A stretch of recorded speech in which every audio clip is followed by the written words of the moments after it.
Hello students, आज हम बात करते हैं अपने टॉपिक इलेक्ट्रॉन गेन एंथैल्पी को लेकर। इससे पहले हमने बात की थी आयनाइजेशन एंथैल्पी की। अब हम बात करेंगे इलेक्ट्रॉन गेन एंथैल्पी को लेकर। तो इलेक्ट्रॉन गेन एंथैल्पी की अगर हम बात करें, then it is the energy change when electron is added to an isolated gaseous atom to form the gaseous negative ions। बिल्कुल उसी तरह से हमने इसको डिफाइन करना है जैसा कि हमने आयनाइजेशन एंथैल्पी के केस में डिफाइन किया। और यहां अगर डेफिनेशन की हम बात करें तो इलेक्ट्रॉन गेन एंथैल्पी, इसका मतलब इलेक्ट्रॉन को एक्सेप्ट करने का टेंडेंसी, गेन करना है किसी एटम ने। और हमने यहां पर मेंशन किया एनर्जी चेंज। ठीक है, तो अगर हम बात करें इलेक्ट्रॉन गेन एंथैल्पी को लेकर, तो हमने कहा the energy change when electron is added to an isolated gaseous atom. तो सपोज करो कि हमारे पास कोई एटम ए है, अगर उसने इलेक्ट्रॉन गेन किया then it will convert into a negative. लेकिन साथ ही साथ ये ध्यान रखना कि वो किस फॉर्म में होना चाहिए, it should be in the gaseous form. Already ionisation enthalpy के केस में हम इस चीज को एक्सप्लेन कर चुके हैं। तो ए जो है वो गैसियस स्टेट में it will gain the electron and convert into a negative. और जो एंथैल्पी चेंज आएगा that will be represented as EGH। इसका मतलब ये रिप्रेजेंटेशन है इलेक्ट्रॉन गेन एंथैल्पी को लेकर। ठीक है, इलेक्ट्रॉन गेन एंथैल्पी को इस तरह से हमने रिप्रेजेंट किया। तो इलेक्ट्रॉन गेन एंथैल्पी अगर बात करें तो electron gain enthalpy endothermic as well as exothermic हो सकती है। ठीक है, या सिंपली अगर बात करें delta EG of H can be negative और इट कैन बी पॉजिटिव। ठीक है, वो नेगेटिव भी हो सकता है और पॉजिटिव भी हो सकता है जो इलेक्ट्रॉन गेन प्रोसेस है। तो अगर नेगेटिव की बात हम करें तो एक्सोथर्मिक रिएक्शंस है, रिलीज ऑफ एनर्जी है। जबकि अगर हम पॉजिटिव की बात करें तो एंडोथर्मिक प्रोसेस होगा और एनर्जी का एब्जॉर्प्शन होगा। लेकिन अगर मैक्सिमम केसेस की बात करें, बहुत सारे एलिमेंट्स की अगर बात करें, तो ज्यादातर जो इलेक्ट्रॉन गेन एंथैल्पी वैल्यू है वो नेगेटिव होती है। ठीक है, तो इलेक्ट्रॉन गेन एंथैल्पी का वैल्यू या इलेक्ट्रॉन गेन एंथैल्पी क्या बताता है? The electron gain enthalpy measure the ability of atom. ठीक है, वो क्या बता रहे हैं? एबिलिटी ऑफ एटम के बारे में बताता है। किस एबिलिटी के बारे में बताता है? So ability of atom to hold an extra electron, कि जिस इलेक्ट्रॉन का एडिशन हम कराने जा रहे हैं उस इलेक्ट्रॉन को वो एटम होल्ड कर पाएगा या नहीं कर पाएगा।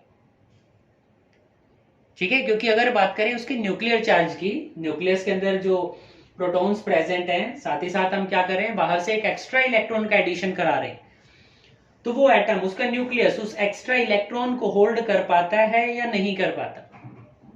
तो इलेक्ट्रॉन गेन एंथैल्पी इस फैक्टर को मेजर करता है।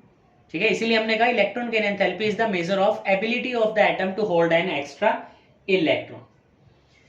तो अगर किसी एटम का ग्रेटर टेंडेंसी है एक्सेप्ट करने का तो ज्यादा अमाउंट में एनर्जी रिलीज होगा, और अगर किसी एटम का लेस टेंडेंसी है किसी इलेक्ट्रॉन को होल्ड करने का तो जो एनर्जी रिलीज है वो लेस होगा। ठीक है, एक तरह से कह सकते हो कि इलेक्ट्रॉन गेन एंथैल्पी हमें ये बता देगा कि एनर्जी कितने अमाउंट में रिलीज होना है। तो जब हम बात करते हैं डेल्टा H वैल्यू का, इलेक्ट्रॉन गेन एंथैल्पी वैल्यू का, दैट इट इज नेगेटिव, तो हम जनरली बात कर रहे होते हैं that it is more negative और लेस नेगेटिव। तो मोर नेगेटिव का मीनिंग है more release of energy, less negative का मतलब है लेस रिलीज ऑफ एनर्जी। तो अगर मोर नेगेटिव है इसका मतलब ग्रेटर टेंडेंसी है to hold the electron.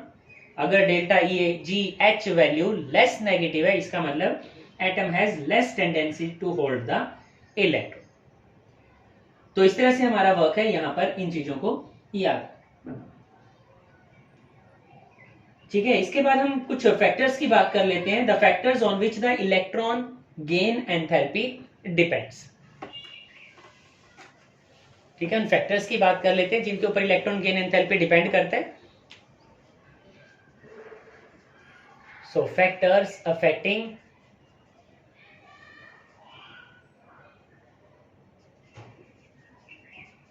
Electron gain enthalpy. तो कौन कौन से वो फैक्टर होंगे?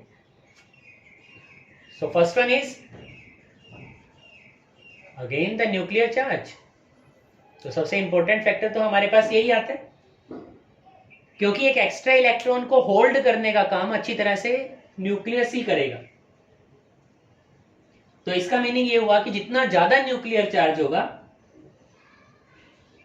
उतना ज्यादा अट्रैक्शन वो शो करेगा for the incoming electron,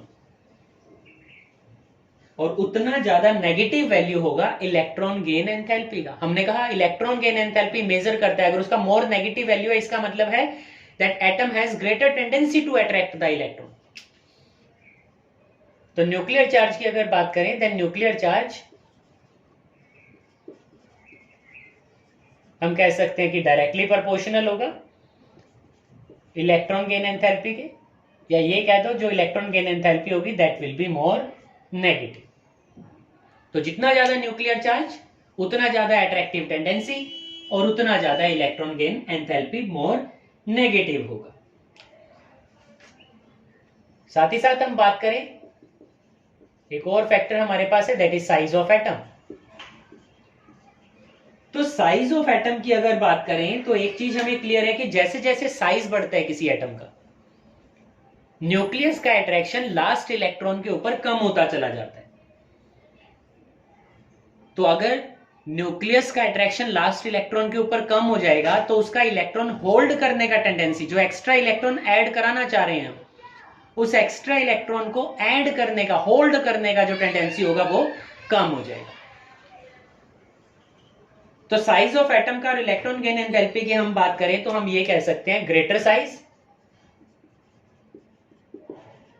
of atom या बिगर साइज ऑफ एटम किसके इक्वल होगा? Less negative electron gain enthalpy के. इसका मतलब जितना बिगर साइज होता जाएगा एटम का, इलेक्ट्रॉन गेन एंथैल्पी उतना लेस नेगेटिव होती चली जाएगी. और अगर स्मॉलर साइज है एटम का then electron gain enthalpy value is more negative. और हमने पहले ही कह दिया मोर नेगेटिव का meaning great attraction towards the incoming electron. और एक और जो फैक्टर आयनाइजेशन एंथैल्पी में जिसकी हमने बात की थी, बड़ा इंपॉर्टेंट फैक्टर है, दैट इज इलेक्ट्रॉनिक कॉन्फ़िगरेशन. तो इलेक्ट्रॉनिक कॉन्फ़िगरेशन की अगर हम बात करें तो हम बात करते हैं हाफ फील्ड और फुली फील्ड का. तो हाफ फील्ड या फुली फील्ड स्टेट के अंदर, ठीक है, फॉर हाफ फील्ड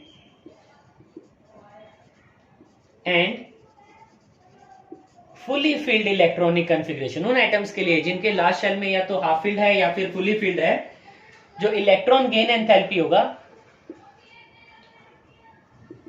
वो लेस नेगेटिव होगा. होना भी चाहिए उसको लेस नेगेटिव, क्योंकि स्टेबल होने की वजह से हाफ फील्ड या fully filled electronic configuration stable होने की वजह से जो एटम का टेंडेंसी है to attract an extra electron वो कम हो जाता है. तो इसीलिए जो इलेक्ट्रॉन गेन एंथैल्पी होगा that will be less negative. ठीक है, वो लेस नेगेटिव होगा. ठीक है, तो इसी के साथ हम बात कर लेते हैं कुछ पीरियोडिक ट्रेंड्स को लेकर, ग्रुप्स या पीरियड के अंदर किस तरह से हम यहां पर वेरिएशंस को स्टडी करते हैं. तो हमारा नेक्स्ट टॉपिक उसी को लेकर है.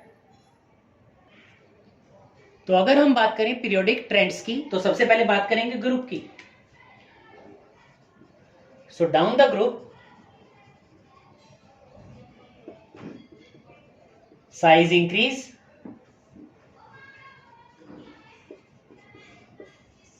and nuclear attraction towards last electron decrease. So delta EGH means जो इलेक्ट्रॉन गेन एंथैल्पी वैल्यू है will be less negative.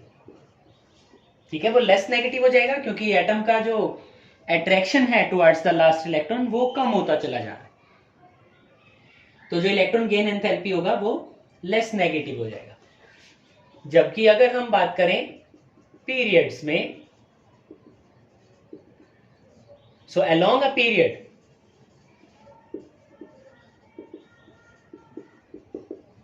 Size क्या करता है, साइज डिक्रीज करते हैं and nuclear attraction increase. So the electron gain enthalpy will be more negative। ठीक है, जो इलेक्ट्रॉन गेन एंथैल्पी होगी वो मोर नेगेटिव होगा। So it depends. लेकिन वेरिएशन इन अ पीरियड की तरफ जब हम जाएंगे, ठीक है, जब पीरियड्स में हम बात करेंगे तो कुछ फैक्टर्स का हमें ध्यान रखना है, जैसे कि हाफ फील्ड या fully field, stable electronic configuration का हमें ध्यान रखना होगा। जैसे अगर हम बात करें सेकेंड पीरियड एलिमेंट की, तो वहां पर नाइट्रोजन हमारे पास आएगा, और नाइट्रोजन की अगर बात करें तो हाफ फील्ड इलेक्ट्रॉनिक कन्फिग्रेशन है उसके लिए। तो इस तरह से कुछ एलिमेंट्स का हमें ध्यान रखना होगा। ठीक है, पीरियड्स के अंदर कोई रेगुलर ट्रेंड नहीं है, कुछ इररेगुलरिटीज हमें देखने के लिए मिल सकती हैं, लेकिन ओवरऑल अगर हम बात करें, जो इलेक्ट्रॉन गेन एंथैल्पी वैल्यू होगा in a period that will be more negative, while in a group moving down the group the electron gain enthalpy will be less negative. तो यहां पर मेनली जो इलेक्ट्रॉन गेन एंथैल्पी से related questions हमारे पास आते हैं, जिनको हम ज्यादातर स्टडी करते हैं, उन क्वेश्चंस को लेके बात कर लेते हैं। जिसमें सबसे पहला क्वेश्चन या सबसे पहला ट्रेंड कह सकते हो जो हमारे पास आता है, that is related with the halogen. Group 17 element के लिए है, और ग्रुप 17 एलिमेंट्स के लिए बोला जाता है that halogens have more negative electron gain enthalpy value.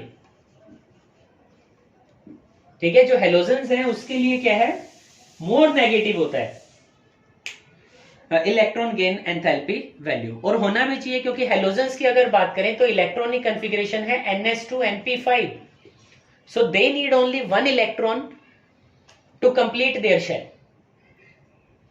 ठीक है, उनके लास्ट शेल में क्योंकि 7 इलेक्ट्रॉन्स होते हैं, उन्हें सिर्फ एक एक्स्ट्रा इलेक्ट्रॉन का रिक्वायरमेंट है। तो जैसे ही एक एक्स्ट्रा इलेक्ट्रॉन वहां पर ऐड किया जाएगा, they acquire the stable configuration NS2 NP6, so they have greater tendency to accept the extra electron. तो हेलोजन्स की बात करें,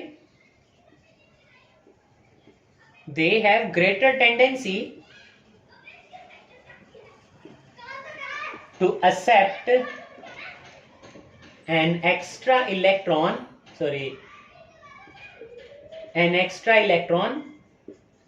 to acquire stable configuration।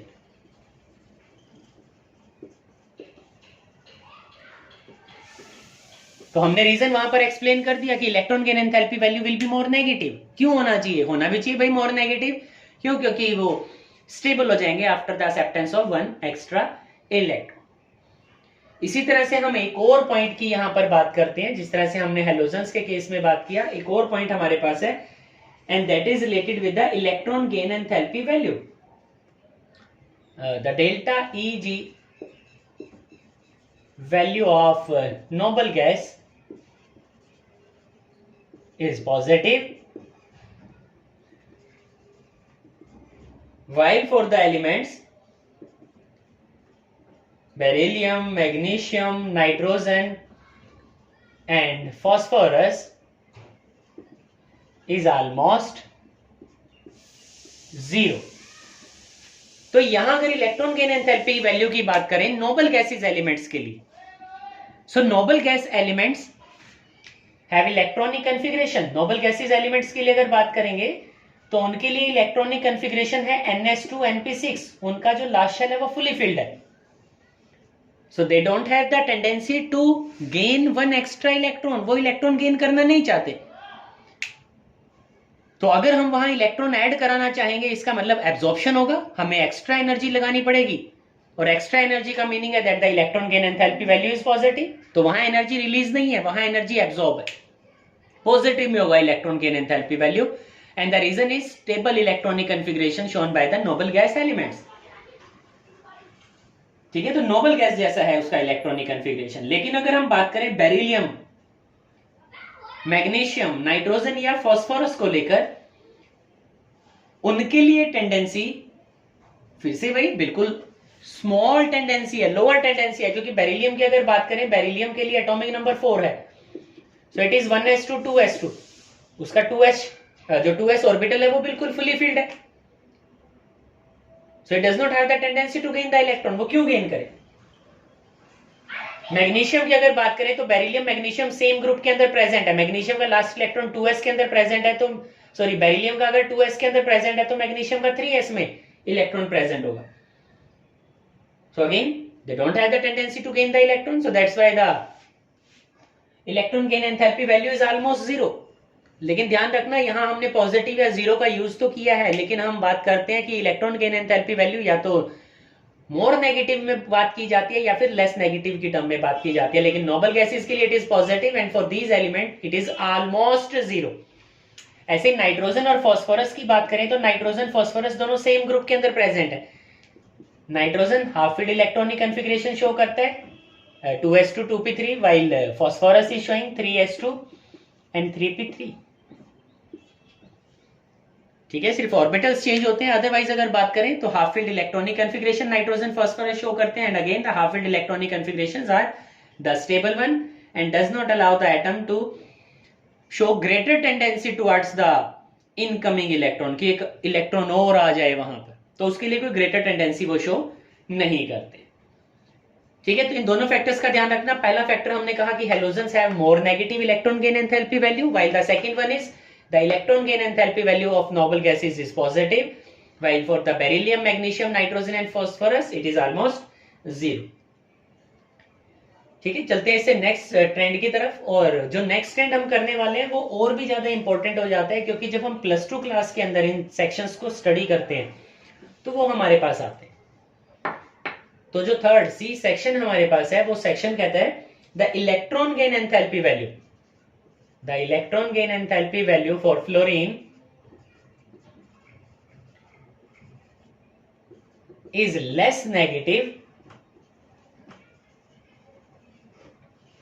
Then chlorine. ठीक है, कंप्लीट लिख देते हैं क्लोरीन के कंपैरिजन, कि जो इलेक्ट्रॉन गेन एंथैल्पी वैल्यू है फ्लोरीन के लिए that is less negative in comparison to the chlorine. और इसका सबसे बड़ा रीजन क्या है? इसका सबसे बड़ा रीजन है due to small size of fluorine. Fluorine की अगर बात करें तो फ्लोरीन के लास्ट शेल में 7 इलेक्ट्रॉन प्रेजेंट है, तो स्मॉल साइज होने की वजह से ये इलेक्ट्रॉन काफी पास पास प्रेजेंट है, तो जो एक्स्ट्रा इलेक्ट्रॉन, जो इनकमिंग इलेक्ट्रॉन यहां आ रहा है, this electron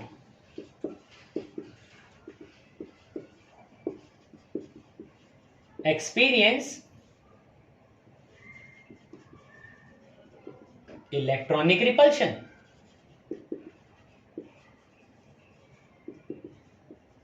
from inner electrons, उन इलेक्ट्रॉन से जो ऑलरेडी फ्लोरीन के पास प्रेजेंट है, ये इनकमिंग इलेक्ट्रॉन क्या करेगा? एक इलेक्ट्रॉनिक रिपल्शन वहां से एक्सपीरियंस करेगा। ठीक है, स्मॉल साइज होने की वजह से।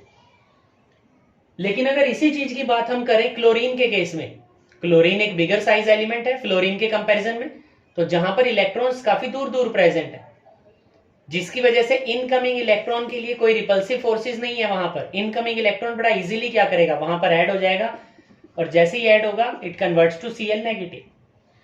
हमने कहा ऐसा नहीं है कि फ्लोरीन में एक्स्ट्रा इलेक्ट्रॉन ऐड नहीं हो सकता, हो सकता है, लेकिन उस इलेक्ट्रॉन को ऐड कराने के लिए, ठीक है, जो इलेक्ट्रॉन गेन एंथैल्पी होगी वो ज्यादा रिक्वायर्ड होगी। इसका मतलब है that value become less negative, क्योंकि अंदर वाले इलेक्ट्रॉन क्या करें? रिपेल करेंगे। इसका मतलब इनकमिंग इलेक्ट्रॉन के लिए कोई ज्यादा अट्रैक्शन नहीं है। तो इसीलिए जो ऑर्डर हम यहां पर स्टडी करते हैं इलेक्ट्रॉन गेन एंथैल्पी का फॉर द हेलोजेंस, तो क्लोरीन का इलेक्ट्रॉन गेन एंथैल्पी ज्यादा in comparison to fluorine, then bromine, then iodine, as expected. ठीक है, क्योंकि हम एक्सपेक्ट करते हैं कि फ्लोरीन ज्यादा होना चाहिए, क्योंकि फ्लोरीन का साइज स्मॉल है तो न्यूक्लियर चार्ज ज्यादा होगा। लेकिन वहां पर एक फैक्टर आ जाता है that is electronic repulsion by the inner electrons, जो अंदर ये इलेक्ट्रॉन प्रेजेंट है, ये आने वाले एक्स्ट्रा इलेक्ट्रॉन के लिए क्या करते हैं, रिपल्शन फोर्सेस करते हैं, जिसकी वजह से फ्लोरीन का electron gain enthalpy become less negative, वो कम हो जाता है इन कंपैरिजन टू क्लोरीन। ठीक है, तो ये ऑर्डर होगा इलेक्ट्रॉन गेन एंथैल्पी का, जो हम अपनी +2 क्लास के अंदर स्टडी करेंगे when we will talk about electron gain enthalpy value. तो ये एक अनएक्सपेक्टेड सा बिहेवियर है जिसकी हमने बात की। इसके बाद चलते हैं अपने नेक्स्ट सेक्शन की तरफ, और हमारा नेक्स्ट सेक्शन जो है that is successive electron gain enthalpy. तो नेक्स्ट टॉपिक हमने कहा कि हमारा है सक्सेसिव इलेक्ट्रॉन गेन एंथैल्पी, और जब बात करेंगे सक्सेसिव इलेक्ट्रॉन गेन एंथैल्पी का, तो एज नेम क्लियर्स कि सक्सेसिव एडिशन कराना है हमने इलेक्ट्रॉन्स का। तो सबसे पहले किसी एटम जो कि गैसियस स्टेट में प्रेजेंट है, एक इलेक्ट्रॉन का अगर हम एडिशन कराते हैं then it converts to a negative, क्योंकि उसने एक इलेक्ट्रॉन गेन कर लिया। Now a negative, again there is gain of one more electron, so it converts to A2 negative. So this enthalpy is known as first electron gain enthalpy. This is known as second electron gain enthalpy.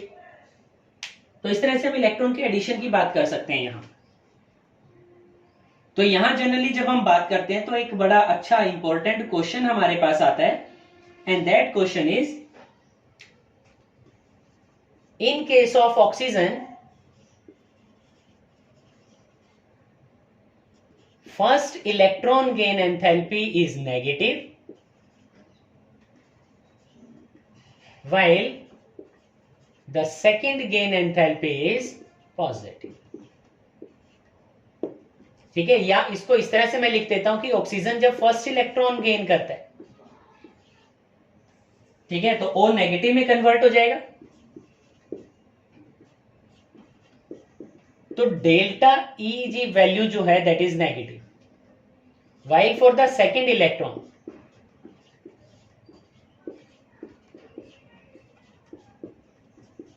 the electron gain enthalpy value is positive। ठीक है, first one के लिए negative है जबकि second one के लिए क्या है, पॉजिटिव। तो ये क्वेश्चन कुछ ज्यादा डिफिकल्ट नहीं है, सिर्फ इसको इस तरह से समझना है हमें कि जब ऑक्सीजन की हम बात करें तो ऑक्सीजन की इलेक्ट्रॉनिक कॉन्फ़िगरेशन के अकॉर्डिंग उसके लास्ट शेल 2s2 2p4 है, और जैसे ही हमने एक इलेक्ट्रॉन का एडिशन करा दिया for O negative, the electronic configuration become 2s2 2p5। तो यहां पर उसके लास्ट शेल में 5 इलेक्ट्रॉन्स प्रेजेंट है। फॉर द इनकमिंग इलेक्ट्रॉन हम एक और इलेक्ट्रॉन वहां ऐड कराना चाहेंगे, so the electrons of O negative shows the electronic repulsion for the incoming electron। आने वाले इलेक्ट्रॉन के लिए वो क्या करेंगे, रिपल्शन शो करेंगे, और अगर रिपल्शन शो करते हैं so the electron gain enthalpy become less negative, या हम कह सकते हैं that electron gain enthalpy value become positive, क्योंकि less negative का मीनिंग क्या है, पॉजिटिव भी कह सकते हैं उसको, कि इलेक्ट्रॉन गेन एंथैल्पी वैल्यू क्या होगी, पॉजिटिव हो जाएगी वहां पर। तो इस तरह से हमने यहाँ पर अपनी वर्किंग को करना है, या इलेक्ट्रॉन गेन एंथैल्पी से रिलेटेड क्वेश्चंस को करना है। ठीक है, तो इस टॉपिक को बहुत अच्छी तरह से करना, कोई डाउट हो तो उसके बारे में हम डिस्कशन करेंगे। Okay students.